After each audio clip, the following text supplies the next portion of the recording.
తిరుమల క్షేత్రంలో ఈరోజు మరో ఘోర విచారమైన సంఘటన జరిగింది.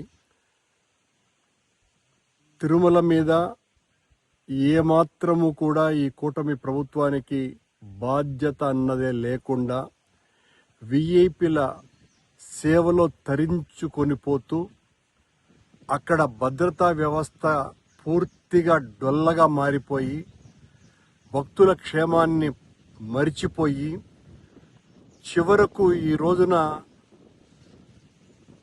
పదుల సంఖ్యలో అక్కడ మందు బాటిళ్లు, ఖాళీ మద్యం బాటిళ్లు దొరికినాయి అంటే నిఘా వ్యవస్థ ఎంత దారుణంగా ఉంది. కొండ మీద హైందవ ధర్మాన్ని కాపాడుతాము అని చెబుతున్నటువంటి వీళ్ళు రోజు అదే మాటే, మేము హైందవ ధర్మాన్ని కాపాడుతాం, మేము ధర్మాన్ని పరిరక్షిస్తాం, మేము తిరుమల యొక్క ఆధ్యాత్మికతను ఆకాశానికి తీసుకువెళ్తాం, ఇలాంటి మాటలు చెప్పటమే తప్ప ప్రతిరోజు ఏదో ఒక రకమైనటువంటి అపచారం జరుగుతూనే ఉన్నది. సాక్షాత్తు ఈరోజు కౌస్తుభం విశ్రాంతి గృహం పక్కన పోలీసు గెస్ట్ హౌస్కు అతి సమీపంలో అక్కడ పదుల సంఖ్యలో మందు బాటిళ్లు, ఖాళీ మద్యం సీసాలు దొరికినాయి అంటే కొండ మీద అసలు ఏం జరుగుతున్నది?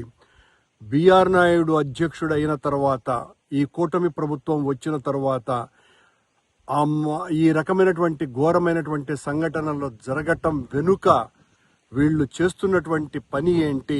కొండ మీద అంతా కూడా బిఆర్ నాయుడు ప్రైవేటు సైన్యం, ఆయన ఏజెంట్లు ఉన్నారు, వాళ్ళు తాగి పడేసినటువంటి బాటిళ్ళ అవి. ఈ రకమైనటువంటి దారుణమైనటువంటి సంఘటనలు జరుగుతూ ఉన్నా ఏదో ఒక చిన్న పత్రికా ప్రకటన ఇచ్చేసి వదిలేసుకోవటం.